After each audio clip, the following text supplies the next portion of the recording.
I'd like to welcome Barb Whipkey this evening. She is going to do her All About Hummingbird program, and she is joining us from her store in Lexington Park, Maryland. She has a Wild Birds Unlimited store, excuse me, in Lexington Park and also LaPlata, Maryland. So she is joining us this evening on Zoom to tell us all about hummingbirds.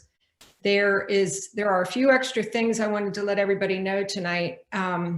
If you have any questions, go ahead at the bottom of your screen and turn on your chat screen, and I will keep track of the questions as we go throughout the evening, and then Barb will answer the questions at the end. I'll just go ahead and read them off.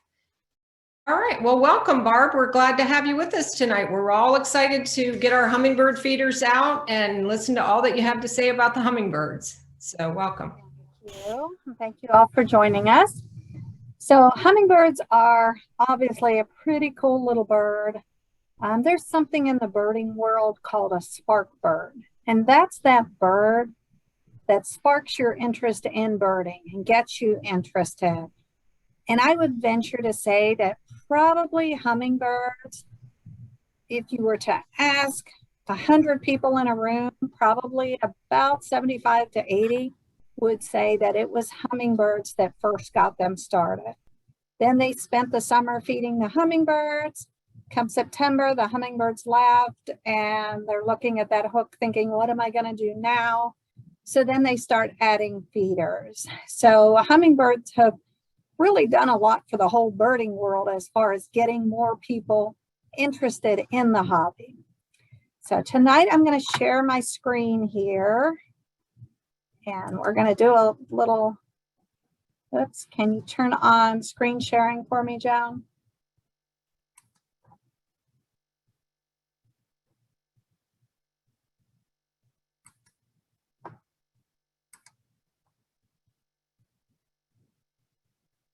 Maybe I'm going to share my screen.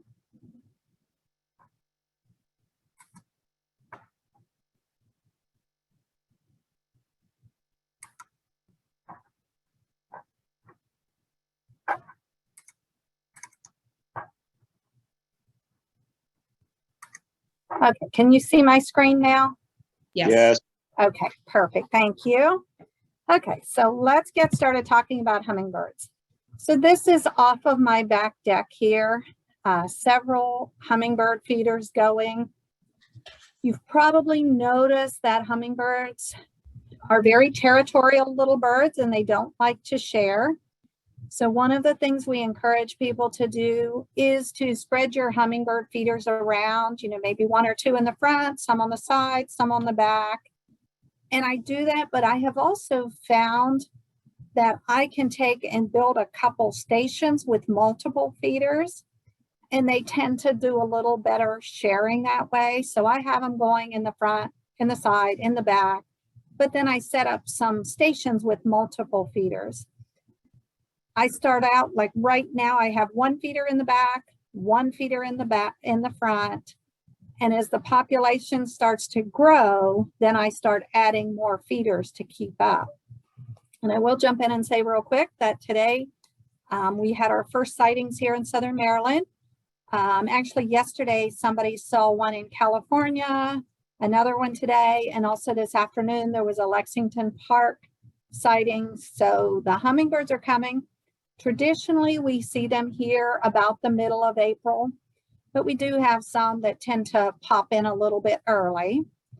So we are starting to see them. So if you don't have a feeder up yet, go ahead and get that feeder up. So there we're going to see a little action so you can see some of the activity. Now this, as you can tell from the trees, would be late summer. So when the population has increased a lot. And so you'll see a lot of them. You're still going to see them zooming at each other, chasing each other away. But ultimately, they will sit down and you'll see multiples feeding there. Hopefully you can hear their little squeaky noise too.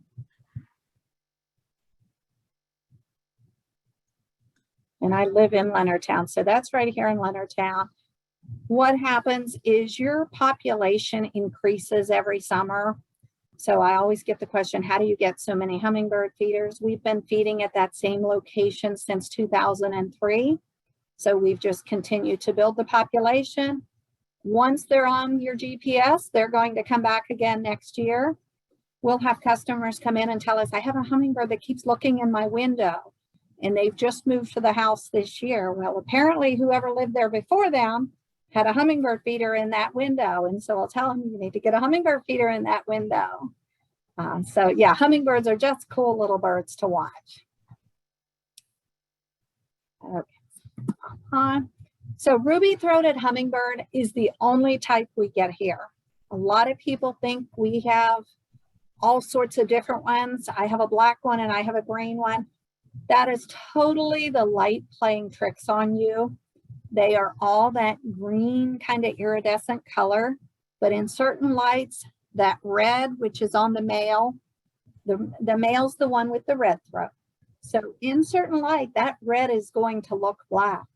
But you can pick a hummingbird and just watch it and then just move positions, and you'll see when you're one angle, it's red, the other angle, it's black, but they're all the same. So the male is the one with the red throat, the more colorful. The female is the one there on the left that is just the more muted color, which is nature's way of protecting her, because she's the one that's sitting on the nest, doing all the raising of the young. So we don't want her bright and sparkly to attract the predators.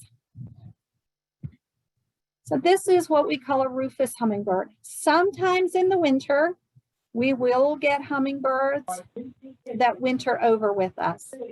Usually when we have one that winter over, it tends to be the rufous hummingbird. We don't see them throughout most of the summer, but sometimes late fall, your hummingbirds will be gone and all of a sudden somebody else appears. So come October, we start asking if you see a hummingbird still here as we get to the middle of October, snap a picture and send to us, because in that case, you've probably got a rufous hummingbird then. And so we like to get those documented on eBird. So a few hummingbird facts. As I said, typically the only ones we're going to see on the East Coast is going to be the ruby-throated. If you were to hold a hummingbird, and we'll get into how you can do that later on in our talk, but they weigh less than a nickel. So, you know, pick up that little coin in the nickel and feel how light it is. And you will be amazed just how light those little things are. Here in Southern Maryland, as I said, they typically get here mid-April. I always put my feeders up April Fool's Day, just one in the front, one in the back, hoping to get that early bird. I can set my clock by it April 17th every year. In the morning, as I stand there looking out the window, brushing my teeth, I see my first hummingbird. It's like clockwork, but I always want to catch the early bird, but never happens to me. But we obviously, as I said, we've had a couple customers already seeing them. So a unique thing about hummingbirds, all they use their feet for is perching. So you know those birds you see walking across your yard? You're not going to see that with a hummingbird. Or those tufted titmice who like to hold their peanuts and eat them, you're not going to see that. The only purpose in the hummingbird's feet is just for perching. Hummingbirds live typically up to 9 years. And then in the winter, they tend to move down to southern Mexico, northern Panama. More and more we are seeing some stay in Florida for the winters, since we are having milder winters. But traditionally, that is where they would go for their winters. They do their breeding here with us in the summer. So we get the benefit of having that happen. I would say watching it happen, but you are really, really lucky if you find a hummingbird nest. They're very tiny. We'll get into that in a minute. Most often when people find a hummingbird nest, it tends to be in the winter after the leaves are all off the trees. So a hummingbird flaps its wings about 53 times a second. So try doing that. Try flapping your arms 53 times in a second. I'll bet you cannot do it. Their flight speed, a normal flight speed is 30 miles per hour. If they're trying to escape from something, it's going to be about 50 miles an hour. So when you're out driving around tomorrow, think about that. Play with that 30 miles per hour, 50 miles per hour. Make sure you're in the speed limit to do it, because I'm not taking any blame if you're in a 30 doing a 50, but just pay attention tomorrow, just how fast that really is. Hummingbirds are pretty unique that they can fly right, left, up, down, which is one of the amazing things of watching them at our feeders, is to see how they can move and just their whole maneuvering. It's amazing. They can go backwards. They can even fly upside down. So just really cool to watch them. The way, I know you see them a lot hovering. Let's see, a feeder, something. A feeder, something like this style. You're going to see them tend to do more hovering instead of sitting down to eat. The way they're able to do that hovering is they flap their wings in kind of a figure 8 pattern, which is what allows them to hover that way. And again, those wings are flapping so fast, you're not going to be able to see that figure 8 pattern, but it is happening. So their diet, we all know, nectar, tree sap, insects, pollen, those are pretty typical diets.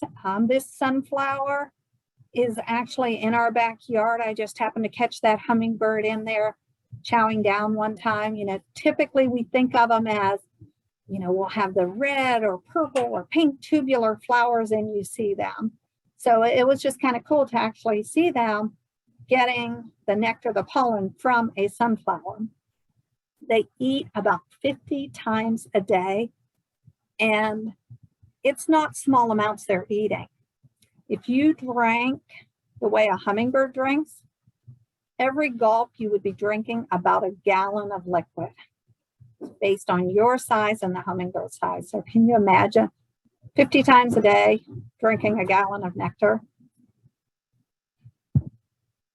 So reproduction, as I said, we are fortunate that they do their nesting when they're here with us. Males are our first ones coming. So when you first see the hummingbirds, you're going to see the red-throated ones. That's the male. They're coming up. They're going to establish their territory. And then they sit and wait for the females. They will perform their little courtship display, and they'll mate with any female that enters their territory. Once they have mated with their female, their job is done. They go on to the next one. The female's job is to raise the young. She does everything by herself. During his courtship, we talked how fast they're beating their wings. During their courtship display, they're going to be beating those wings twice as fast. So instead of the 50, we're looking at 100 beats per second. So as I said, once they've made, the male goes on. Actually, he stays in the area because he's just waiting for the next female. The female goes on. She chooses the nest site. She builds the nest, lays the eggs, protects the eggs, feeds the young. It's all on her from there forward. And she will nest twice while she's here in the summer. She's going to nest, typically raise 2 young at each nesting. So that's the reason I was talking. You're going to continue to build that population. For every female that you have, you can guesstimate that you're going to get about 4 babies from her. And those babies, you're on their GPS. So next year they're heading back to your yard. If you haven't put their favorite feeder up in their favorite location when they get here, you're going to catch them out there hovering, doing that little figure 8 with their wings, waiting for you to bring the feeder to them. So they train us pretty well in that short time they're here. So their nest, think about that little thimble. Thimbles aren't so popular now, but well, thimble is about the size of the nest that they build. They tend to build it 10 to 40 feet in a tree or bush, and they tend to build it somewhere near a little fork in it. Once they have built the nest, they're going to wrap spider silk around that, just the strands of it. If you've ever run into a spider web, you know how stretchy and sticky it is. So they're going to wrap that around there. What's going to happen is that's going to allow that nest to grow as those babies grow. So it holds them in there securely. It takes them about 6 to 10 days to build that nest. Again, it's not like a bluebird, a Carolina wren, a chickadee titmouse. You don't typically, it would be very unusual to get to see that nest happen.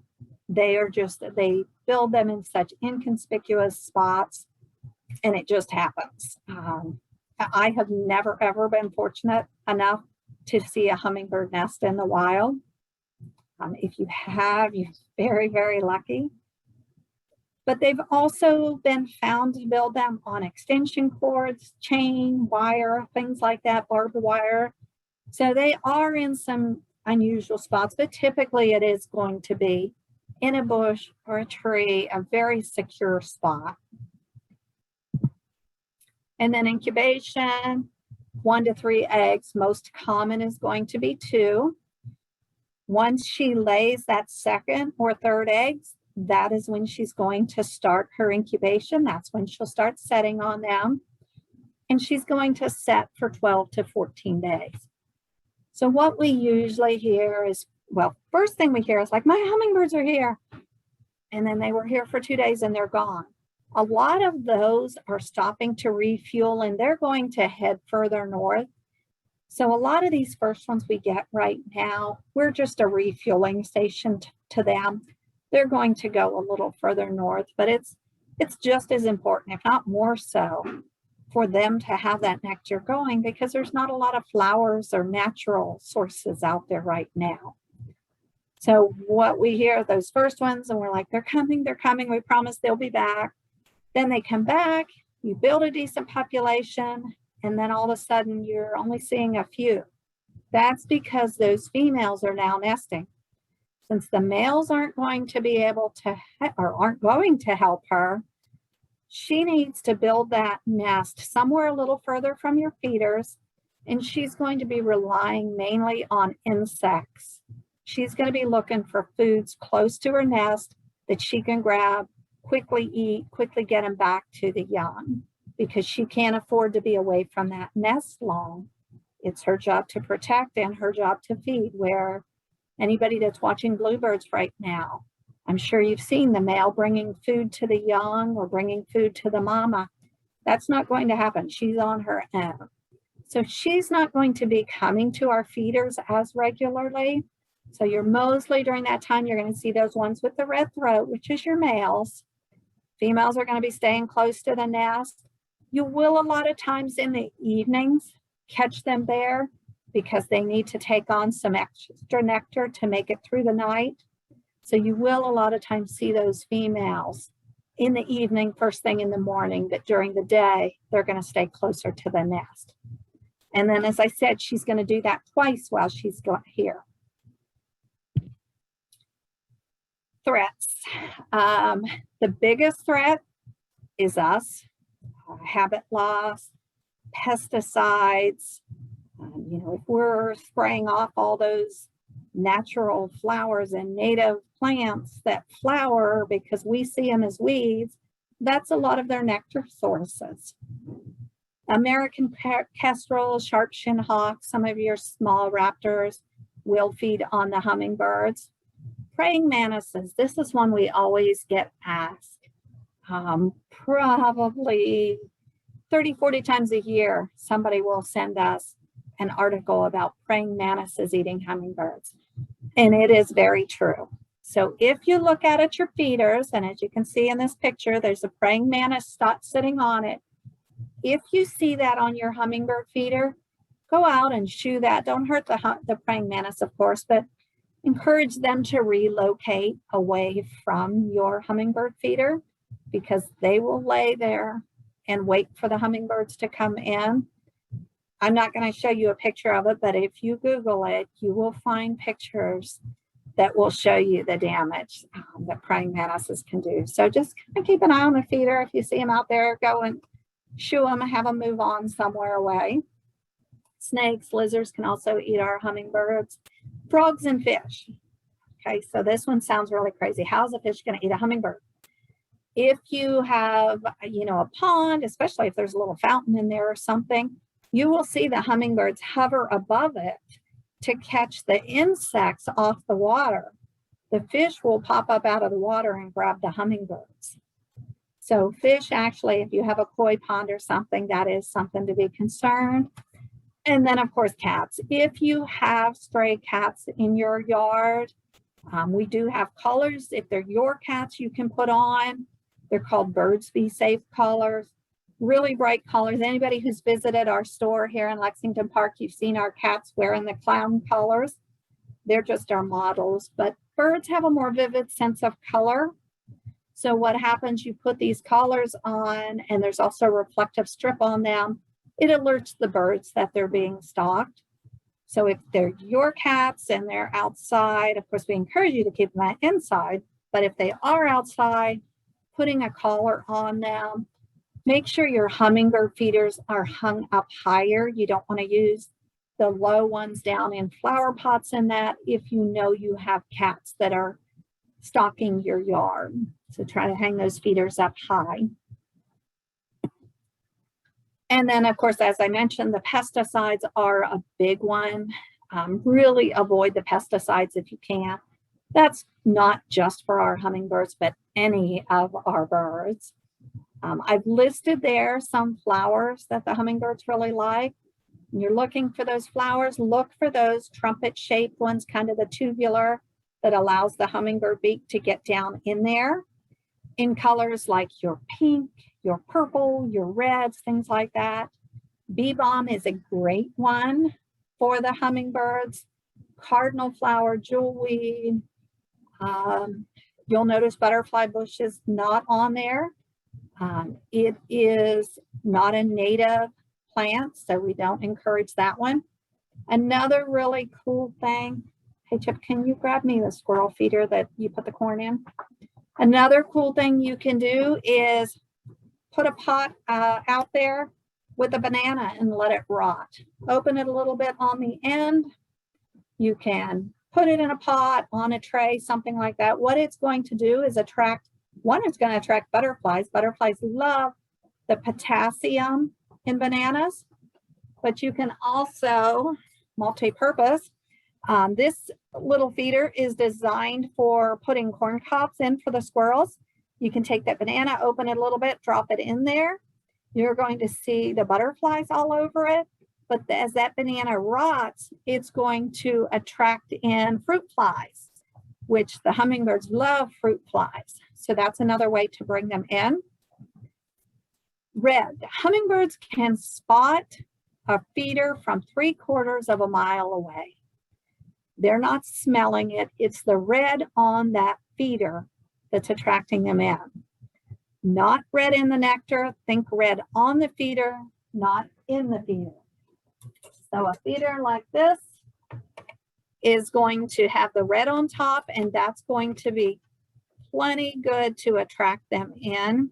I'm going to take this off screen share for a second, I think. Okay. And so I'm going to show you a little bit about our feeders. One of the things I love. First of all, I will say that way before I ever opened a Wild Birds Unlimited or even had it on my radar, I had to research and find this style of feeders. My husband here is a beekeeper. Our hobbies sometimes conflict. His bees like my nectar. So started researching, found these feeders that can be bee-proofed. So the key is, I'm not sure you'll be able to see it, but there's little nubs on this feeder. And then on these, we have nectar guard tips, which is like a little rubber nipple.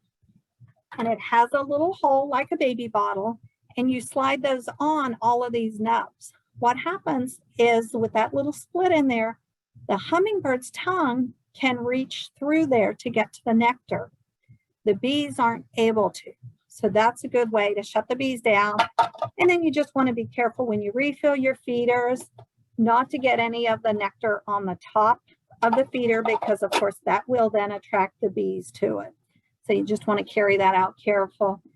I use this style rather than the bottle styles.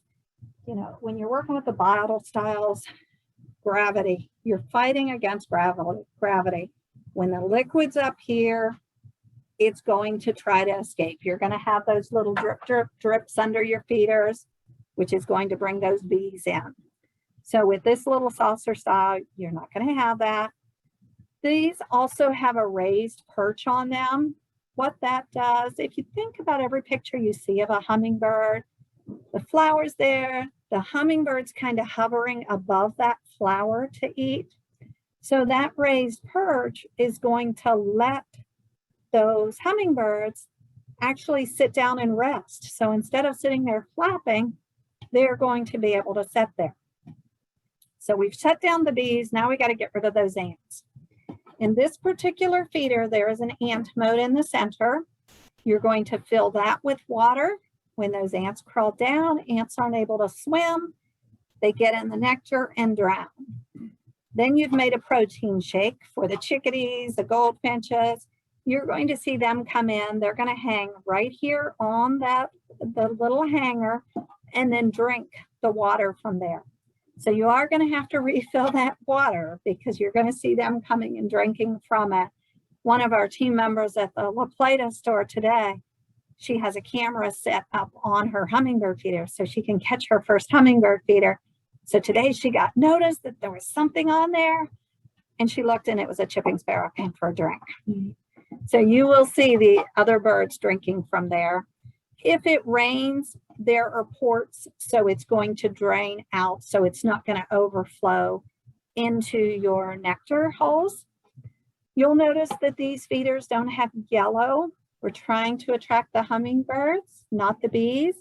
Bees are attracted to yellow, hummingbirds the red. And I know if you go look at that store, you're going to see that almost every feeder has a little red flower with a little yellow in the middle. That's just encouraging those bees to come and find it. So look for ones that have the red rather than the yellow on them. So pops off, easy to clean, easy to fill. Directions are in here for making your own nectar. Our recommendation is 1 part sugar, 4 parts water. We often hear customers say, oh, my hummingbirds like it sweeter. Please don't deviate from that. We're trying to replicate nature, and the 4-to-1 ratio is the best we can do. Hummingbirds are prone to dehydration, so messing with that formula can mess with their health. So really keep it the 4-to-1. You can use plain sugar. We used to say, oh, you need to boil it and mix it with the sugar and blah, blah, blah. No, run hot water. The way I do it is I flip the water on as hot as it goes. I fill this bottle to the 32-ounce line, add a cup of sugar to it. If you forget, the recipe's on it. Shake it up, fill it, put it in the fridge. Putting it in the fridge reminds you that it's time to check the nectar, see if you need to clean your feeders, add more. We often get asked, how often do I need to clean it? That's going to depend, or how often do I have to add fresh nectar?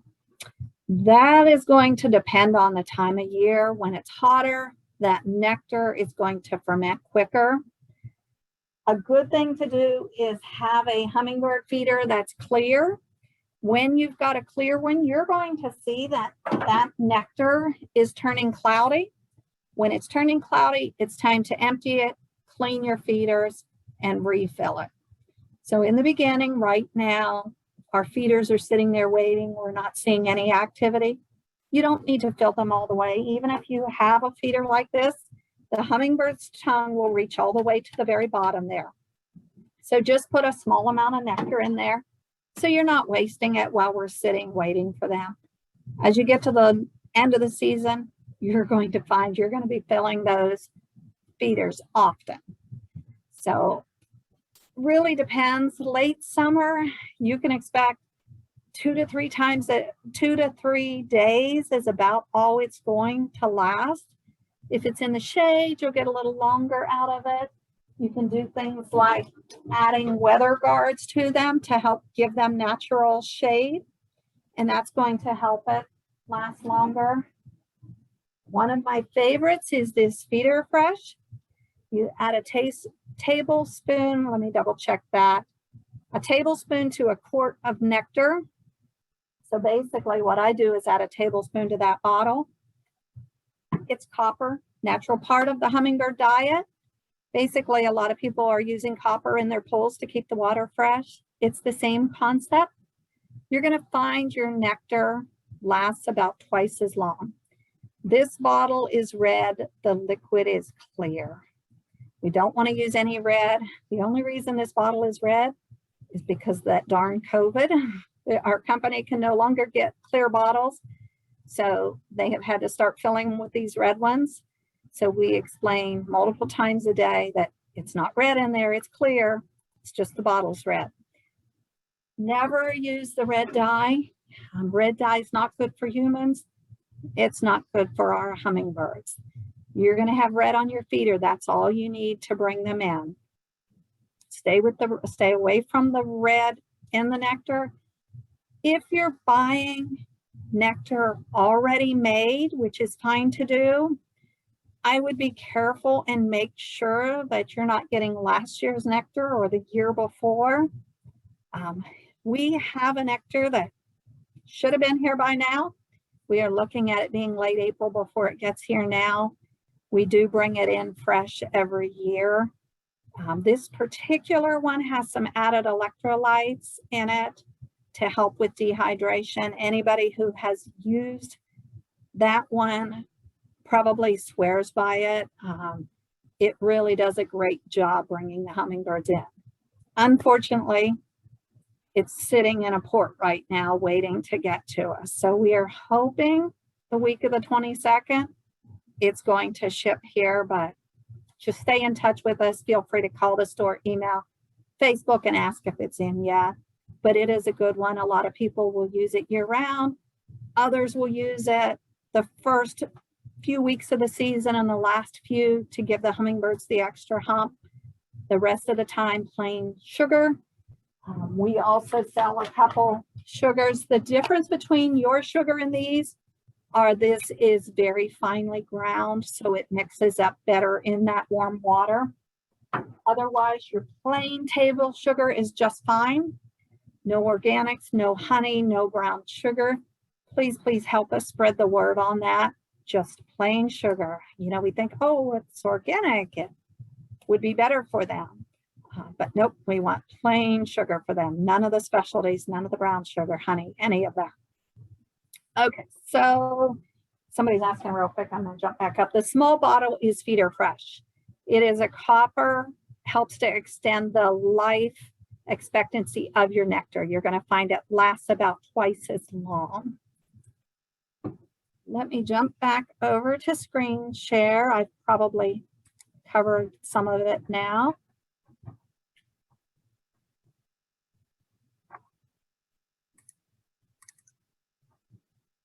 Okay, so we talked about offering multiple feeders, red on your feeders, not in your feeders, multiple feeders in multiple locations. Spread them around. If you can get them out of sight of each other, you're going to find your hummingbirds, especially those darn males, will find a spot that they're going to sit and watch those feeders. And anytime somebody comes in, they're going to go in and chase them off.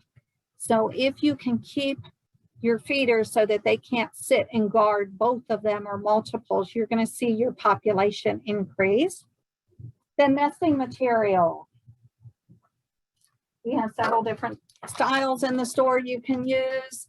This particular one comes in a little red hanger. If you have this, we also sell the refills for it. So you buy the hanger once and can refill it. But and you'll see your other birds use this too. It's nothing special for hummingbirds. It's just in the red, so it helps encourage them.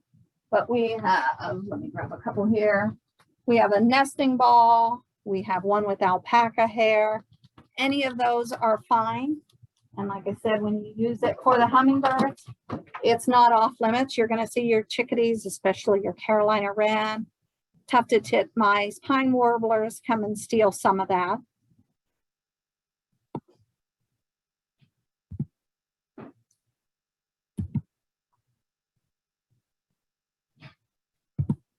Okay, so kind of covered the feeders. Things you're looking for is easy to clean. The bottle style, some people are really stuck on these and just love these because that's what grandma used, and that's fine. But you want to make sure that you get a bottle brush or something so that when you take it apart, you can clean it. This particular one, the reason I'm okay with carrying this one is because this comes off in 2 pieces, so you can get down there and clean that. If you've got one that's a solid base that you can't get into, I can assure you there's mold growing down in there. So look for those ones you can take apart and you can really do a good job on cleaning those. Drip free, like I talked about. You see ones a lot and it's a bottle and then it has 4 little flowers kind of coming off of it. Those are going to drip.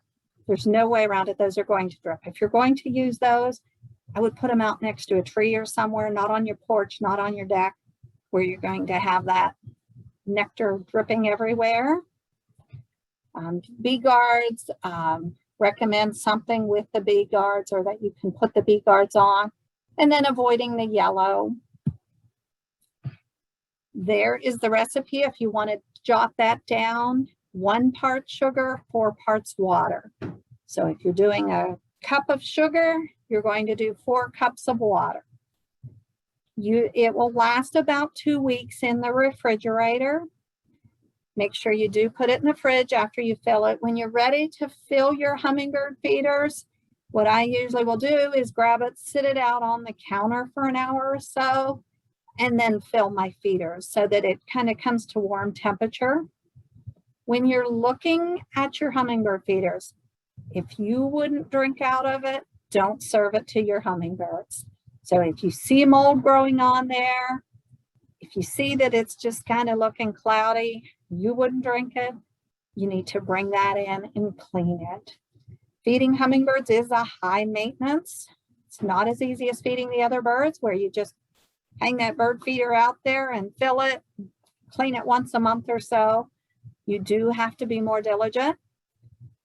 If you hang that feeder out there at the beginning of the year, so you put it out there April 1st, and you're wondering why in May the hummingbirds haven't found it yet, that has gone rancid or fermented a long time ago.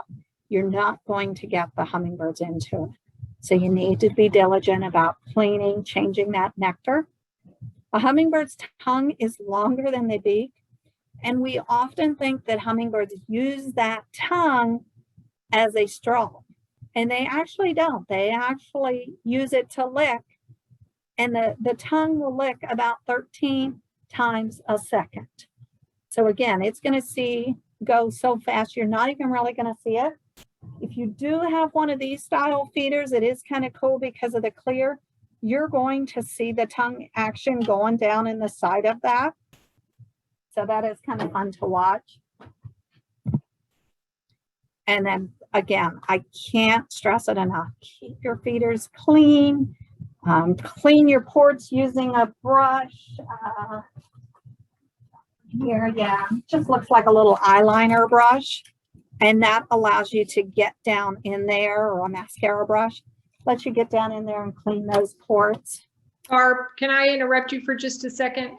A couple of the people have said that they can't see all the things that you're holding up. So when you finish with your PowerPoint, will you go back through and hold some of those things up again? Yeah, absolutely. Yeah. Okay. So cleaning your feeders, you're going to clean those in hot water.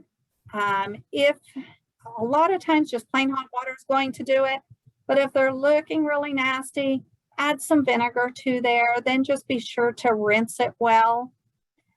As I mentioned, as you're carrying that feeder out, don't let that nectar splash on the outside of that feeder because that's going to attract those bees in. And then you too can feed a hummingbird with a little bit of patience and sweet nectar. So a couple little tricks. Hummingbirds are eating the most around 7 to 8 in the evening because they have to stock up to make it through the night. They only eat during daylight hours. So this feeder that you see in the picture, it's the same one I have here. I will go out in the evening around 7 or 8 when I'm refilling those feeders, and I'll stand right there and hold it. The hummingbirds will come right down, sit on the feeder, and drink from it. So that's pretty cool. You can wear sunglasses because as they're hovering around, your eyes are going to be darting around. Truthfully, what I do is my phone is in this hand. I'm behind it and I'm videoing it as they're there drinking. So once you get them feeding from there, we've got a couple little options. We've got a little ring that you can put on. This one is especially cool for kids. Take your feeders down, put those out of sight. Stand there where your feeder is with the ring or with this little nectar dot. And I'm going to show you a video in a moment too of this happening. But hide those feeders. The first time I ever tried it, I was like, oh, let me do this. So I set all my feeders on the ground. I'm standing there holding it, waiting for them to come. And my husband taps on the door and I'm thinking, you know, I was trying to feed them. And he points down. The hummingbirds are down around my feet, drinking from the feeders that I set on the ground. So put them out of sight and then go stand in that spot where the feeders really are. Again, we've got red on there. They will come right down and eat from that. And then let's see, I've got a little video here.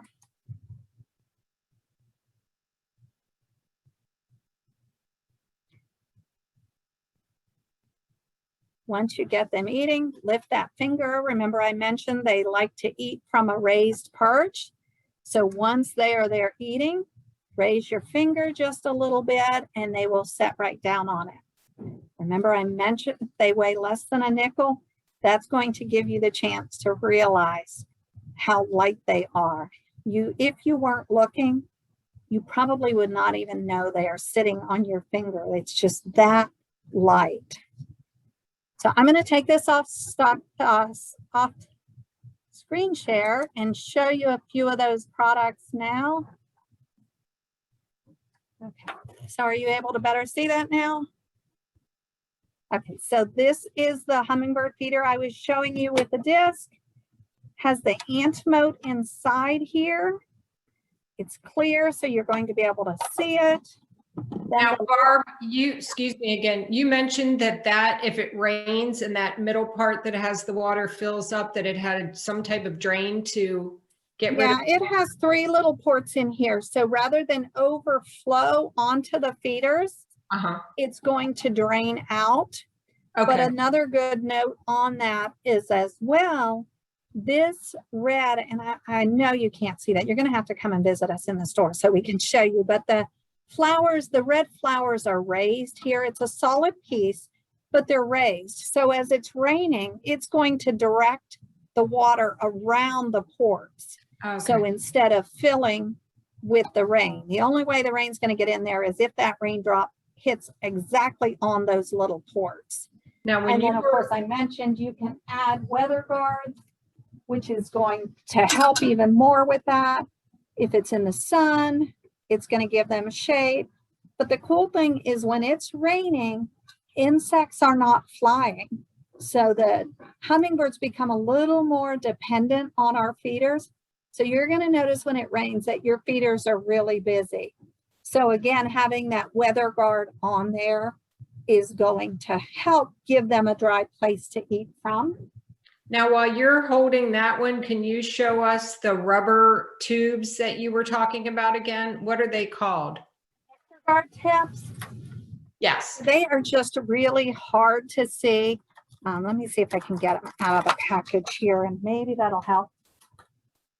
They are actually clipped all together, but okay. It's just a little tiny rubber cap that's going to slide over.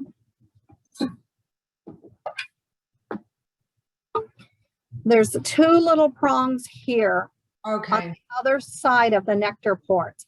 And so you would just slide those right over top there. Okay. And that's going to let the hummingbird tongue go through there. And so Okay. you just break them off this little piece. Okay. And what did you call them? Nectar guard tips. Okay. If you just come in and tell us you need bee guards, and you can also look at our website and you'll see them there, and you'll probably be better able to understand what they are then. Okay. Now, if you already have a hummingbird feeder, but you're having problems with the ants, we have a couple solutions. We have an nectar moat that you can add to your current hummingbird feeder. So say you've got something like this, doesn't have it. So you would just pop it on there. That's what you're going to fill with the water. So you're still going to prevent them from getting down there. Or another option, and I love this stuff. It's a silly little, it's a cinnamon oil is what it is. Ants will not cross cinnamon oil. You can take it, put it around your pole, just put a strip around the pole. The ants won't cross through it. I use it, I've got a couple windowsills that the ants like to come through, and I just put a little track of this there to keep them from coming through there. It's amazing stuff. You put it on, it pretty much lasts the whole season. I put it on all my nesting boxes underneath the box so that the ants can't get up and into my nesting boxes for my other birds. So that's it's called Nectar Fortress. And it's just a natural ant repellent. It's not going to hurt them. It's just a little cinnamon oil. So that's good stuff. The bottle we talked about, it's basically just a nectar bottle. Has the recipe on the front, so every year you don't have to look up what the recipe is.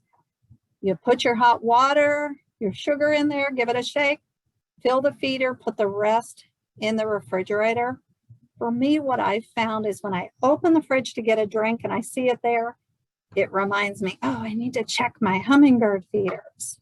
So that's it seems like a really silly little thing, but it truly is convenient. I have a couple of them. Late summer, I don't use them as much because at that point, I'm mixing up nectar by the gallons. But for most of the year, it works great. And then, of course, we talked about just the basic. You can use regular sugar, or we have a couple types here that are just ground really fine. So it's easy to mix up. Comes in the can like the old Kool-Aid used to, or in the package. And the nesting material was another one that I showed. And this is just a cool little piece that you hang up. And when you first hang it up, any types of nectar or nesting material, just pull a few strands out. What that's going to do is blow in the wind, attract the bird's attention. They come to check it out. Oh my gosh, I can use that to build a nest.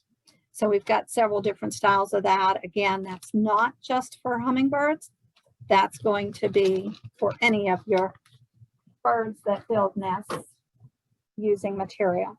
So you just hang those from a tree? Yeah, you can hang them from a tree. I usually put them under a weather guard so they're protected a little bit from the elements. But if you're hanging them under a tree, if it's thick enough, leaves and foliage on the tree, that'll protect them too. Okay. Okay, so what questions do we have? All right, I'm going to start at the beginning. Let's see. I have a question. Go ahead. When you hang the nest, it doesn't matter. The height does not matter. The height, how high? Material. Yes. How high you hang the nest or the material? So this is just material that they would use to take for building a nest. Oh, I see. Yeah. So you can put anywhere. Okay. On the tree, they're gonna take that and build a nest. Exactly. Yes, okay. ma'am. Okay. Thanks. Uh-huh. Okay, so here, this first question, are woodpeckers related to hummingbirds? I don't believe there is any type of relation other than just, they both have the long beaks, but, one is a nectar eater, the other is more of an insect eater. Okay. How long do you let the banana stay in the feeder before switching it out? Do you completely peel it or leave it in the peel, just opened up a little bit? Yeah, I just open it up a little bit, and you're going to see the butterflies all over it. And I would just leave it until it gets really disgusting. But I mean, even when it turns black and we wouldn't eat it anymore, it's still doing its job. We want it to get nasty, so it's bringing those fruit flies in. That's amazing. Okay. Can you repeat how far away a hummingbird can see a feeder? 3/4 of a mile, they can spot red.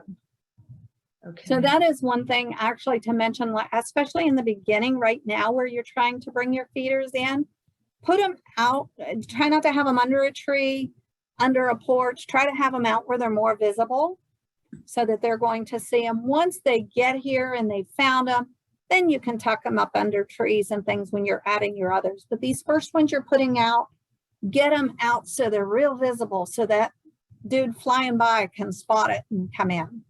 Okay. This one I think you already answered. Are ants able to get in the hummingbird feeders? Are they? They are. So yeah, the ant modes, or that nectar defender that you're going to, the nectar fortress that you'll put around a pole. Okay.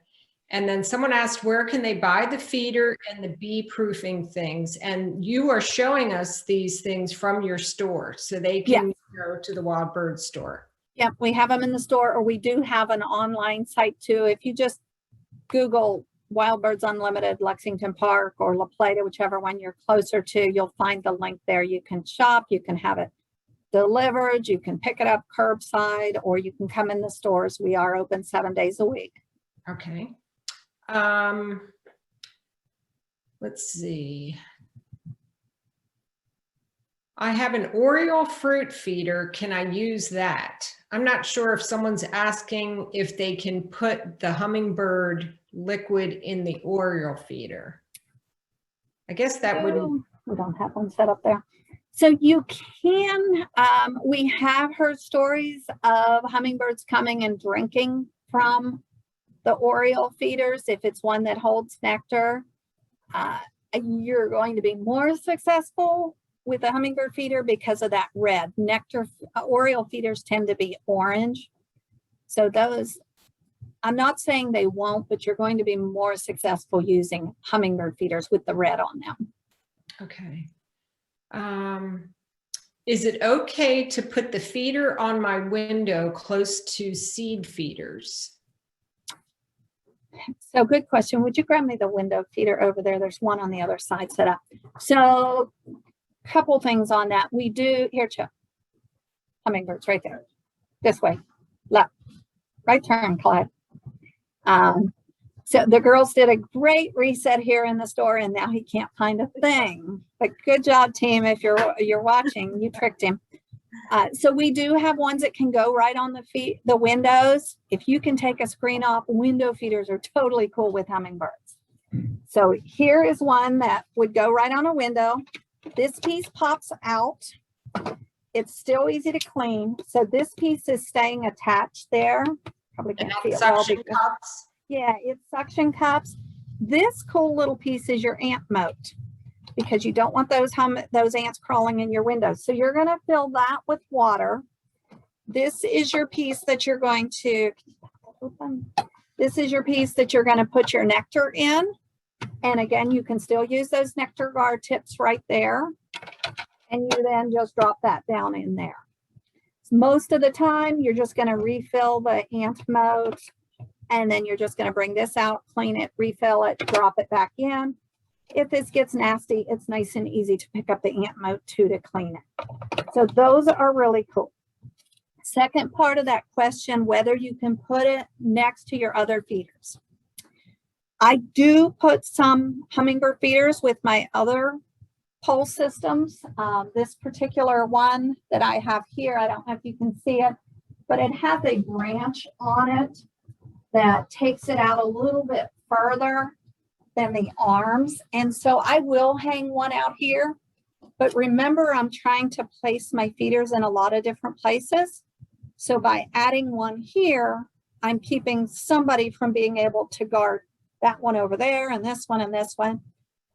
You are going to see more action if you have hummingbird feeders by themselves, but putting them out here is definitely just fine. Because if you've got that really possessive hummingbird feeder that doesn't want anybody else at his feeder, then he can use that one to guard. The other birds aren't going to pay much attention to him at all. They're not interested in that feeder. He's not going to chase them away if they do come to get a drink out of the ant mode. He's smart enough to know that they're bigger than them. So yes, you can put them near there, and it's perfectly fine to do some, but I would definitely try to have some by themselves as well to increase your activity. Okay. Let's see. How long can the homemade nectar stay in the refrigerator? About 2 weeks in the fridge.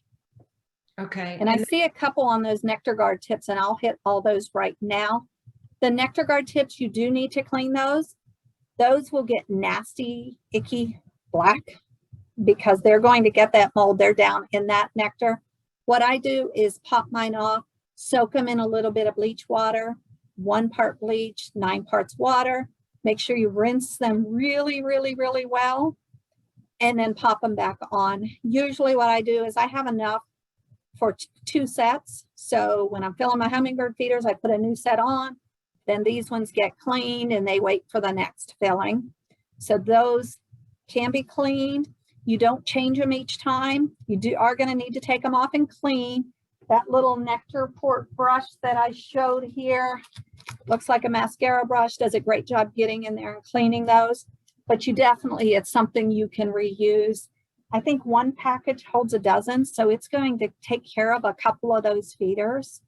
So you are going to clean them. You can use them again. You don't need to replace them each time.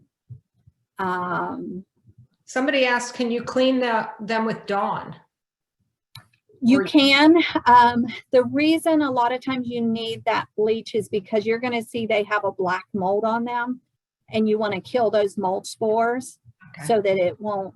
If you just clean off mold, those mold spores are still there. So as soon as they will start to grow the mold again pretty quickly. So the bleach, and again, it's a small amount of bleach to the water ratio, 1 to 9. Okay. One other thing somebody asks about, do the nectar guards fit on other type feeders? There are some they fit on. Those, what we always say is just grab your feeder and bring it into the store and we'll try it and see, because there's a bazillion different styles of feeders out there. They won't fit on a lot of others, but they definitely will fit on some. So grab one of those feeders and bring in to see us, and we'll just try and see.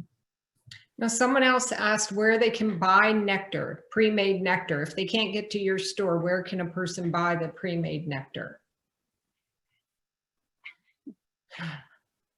Oh, that's a tough one. Okay, so if you're going to buy pre-made nectar somewhere else, I would only do it at a specialty bird feeding store. Okay. A lot of times those big box stores, people aren't rotating stuff. You know, that may be the same nectar that they had 3 years ago. We have it all the time where customers will come in, the birds are coming to my hummingbird feeder, I don't know what it is. We'll have them go home, make nectar, put it in, and 30 minutes later, they've got hummingbirds. So you know very well that nectar was not good, but there's really no way to know that the strength has been diluted. It's just old, it's nasty. So I really, unless, you know, if you don't live around here, around our LaPlata store, around another Wild Birds Unlimited, look for a specialty bird feeding store. You know, there's a lot of different ones out there, but I would really, if you're going to get it pre-made, look for somebody that you're sure is selling you fresh nectar. Okay. Someone asked, can they put their hummingbird feeder in the dishwasher? It's been in the garage or storage all winter and it's dirty. Can that go in the dishwasher? Yeah. So if it is our hummingbird feeders, ours are made in the USA and our top shelf dishwasher safe. Okay. With that said, I will tell you that I'm a little bit OCD, and any of my team that's watching, shut up. But I will tell you that in the dishwasher, the red loses some of its shine in the top shelf of the dishwasher. So I have put mine in there, but I really don't like to because I like that pretty shiny new look to them. So it's kind of up to you. It's still going to be red enough that it's attracting the hummingbirds in, but I just want that shine on mine. It won't melt it or anything. Are the baby hummingbirds full grown when they fledge the nest? Yes, that is an awesome question. All of our birds, when they leave the nest, are full size. Hummingbirds, chickadees, titmice, bluebirds. However, they don't look like it because their feathers aren't fully grown in. So a lot of times what you're going to notice is short tail feathers, and that's going to be your clue that it's a young one. On that note too, we talked about how the males have the red and everybody else is a female. Once they start hatching, all those rules are gone because those young won't have the red yet. The males will not have the red. What you're going to start noticing is first like a little red pencil dot, and that's your clue that that's a juvenile male. And then that will continue to fill in and you'll have the full red there. So the beginning of the season when they first get here, red means male, white means female. Once you start hearing that they've hatched, then your guess is as good as mine for a while. But those short tail feathers are going to tell you that that is most likely one of your juveniles. All And right. then I mentioned too that the males come first, then the females. When it's time to leave, the males are going to leave first, and that's going to happen around mid-September. The males are all going to take off, then the females are going, and the last ones to leave are the juveniles because they need to stay and bulk up a little bit to make that journey.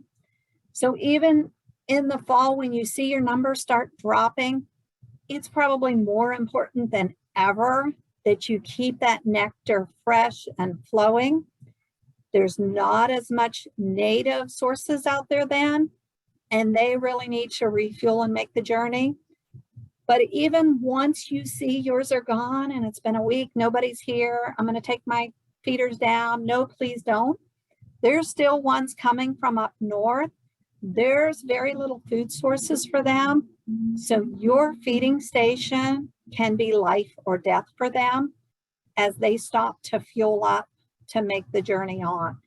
Rule of thumb is we say always leave it at least 2 weeks after they're gone. I would prefer you leave it until at least Thanksgiving. A lot of our customers leave them all winter, and every year we have a few customers that get like I said, it's usually a rufous that winter over with them. So leaving a feeder up is pretty cool. If you do next winter have somebody come and winter over, we even sell a heater that you can put on that because your feeder is definitely going to save their life if they're here in the winter. That's amazing. Let's see. Do you have to keep your hummingbird feeder away from your other hummingbird feeder? I guess that's the same question as the one that was on the roof. So if you have a hummingbird feeder, should it be far away from a seed feeder?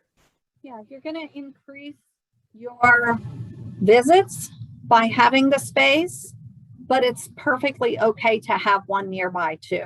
Because we're trying to put them in as many locations as we can, you're eventually going to run out of spots. So if you can put one on each of your pole systems, that's going to give you more locations.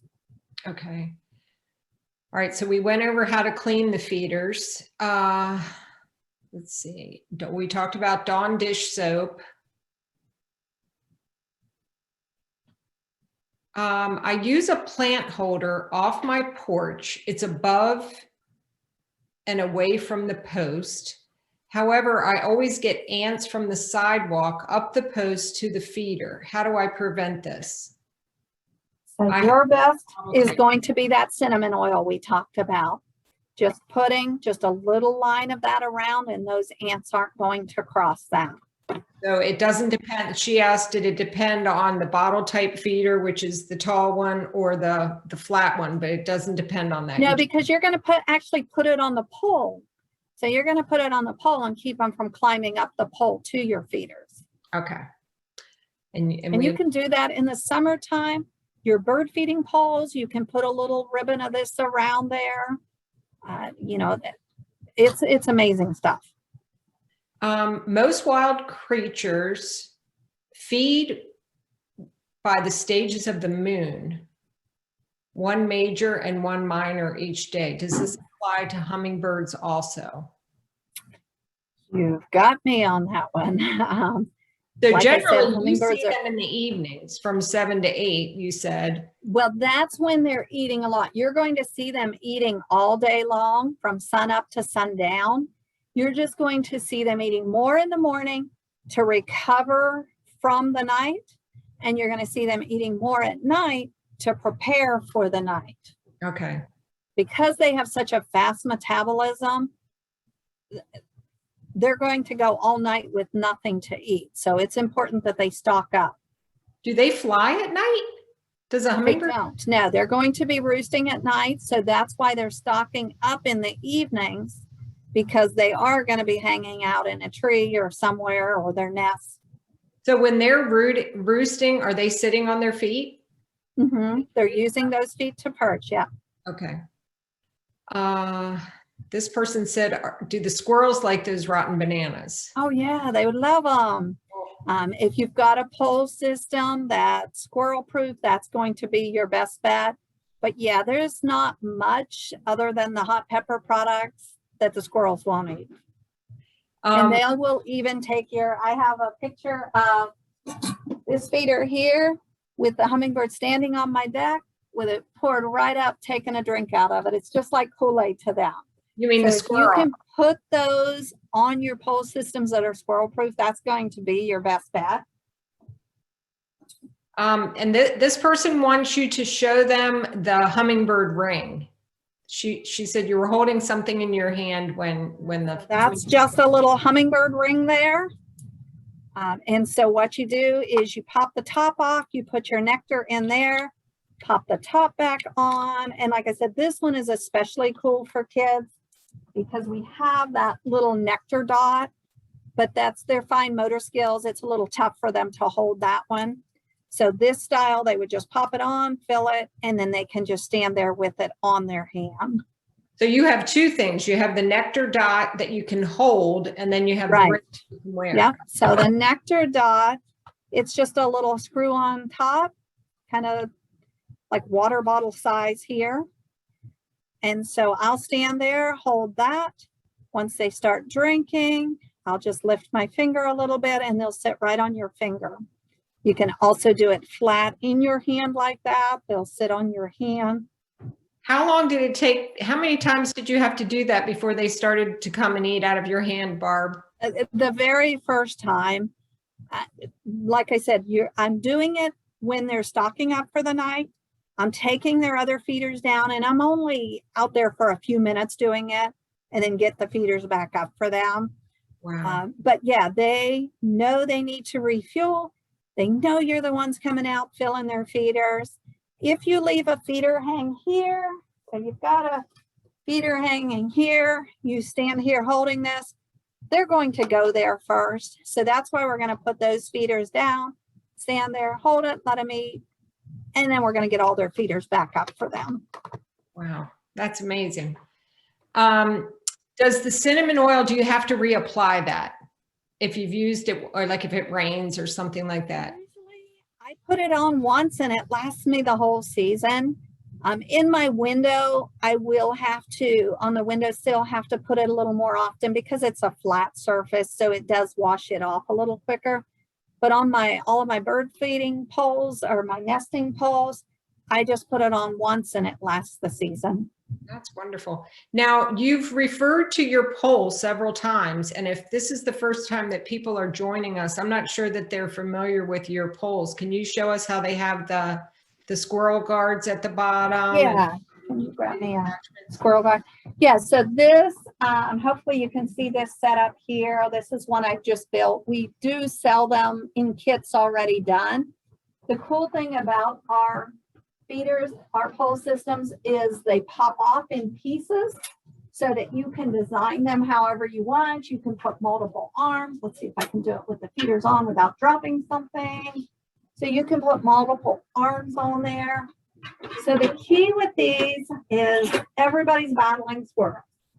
So if you can put the pole where you have 10 foot of clearance around it, that's sheds, trees, deck rails, the kids' swing set, anything like that, anything the squirrels can get up on and launch from, then we can add this baffle. It's a squirrel baffle, hollow inside. It's going to sit on your pole, and we're going to put it at 5 feet. Squirrels can jump horizontally up to 10 feet, from the ground straight up 5 feet. So by giving us that clearance from the trees and everything, we cut down their horizontal jump. Then when we put this at 5 feet, they can't climb around this. They can't jump above it. All your feeders are going to be hanging above that. We've shut them down. I have 9 of these pole systems in my yard, and the squirrels cannot get up. I do have to, we have a longer baffle that is a raccoon baffle. We are way out in the woods, have a lot of issues with raccoons, so I have to use raccoon baffles on mine, but the raccoon baffle keeps both the squirrel and the raccoons out. Is that just longer? Is a raccoon? It is, yeah. So it is this pole here. This is one we was used for a nesting box, and this is the raccoon baffle. Okay. So otherwise, that other style, because raccoons use their hands like hands, they would just grab that squirrel baffle and swing beyond it. I have a video of them doing that, and then sitting their little rump on the top of that squirrel baffle. So you do have to use the raccoon if squirrels are an issue at your house. And I know I'm going to point out to everybody that one of the nice things about those poles is that you have 4 feet on those, and you just screw them into the grass and then place the feet down. So they're not going anywhere. Those you screw it in the ground 16 inches. It's got an auger pole. So it's going in quite a ways. And then we've got this 4-piece stabilizer drops over it. So you have 5 points on that. Again, you can check those out on the website and see those, but they're not going anywhere. They're very stable. And then you can design them. When I get bored of looking at mine, kind of like furniture, I'll move it around, change the arms, change the perches, and redesign it. Well, that's nice. I have a question for you. I'll do a follow-up email tomorrow, and I'll tell everybody the website so that they can reach you. If they have any questions, they can contact you through the website. If somebody is listening and they're out of town, can items be shipped to them from the Wild Bird store? Oh yeah, absolutely. Yeah, we ship to as far away as Florida. So okay. Yeah, we are shipping every day. Okay. All right. Well, I have read all of the questions that are here that have been typed in the chat. I'm just going to open it up. If anybody has any other questions, you can ask that now or type it in the chat, whatever you're more comfortable with. And if not, I'll do a follow-up email. We will have a recording. It'll be on the St. Mary's County Library YouTube page so that you can follow up, and I'll give you that link in the email. And again, like we've done with the other bird programs, I will put in the next scheduled program so that you can register for that.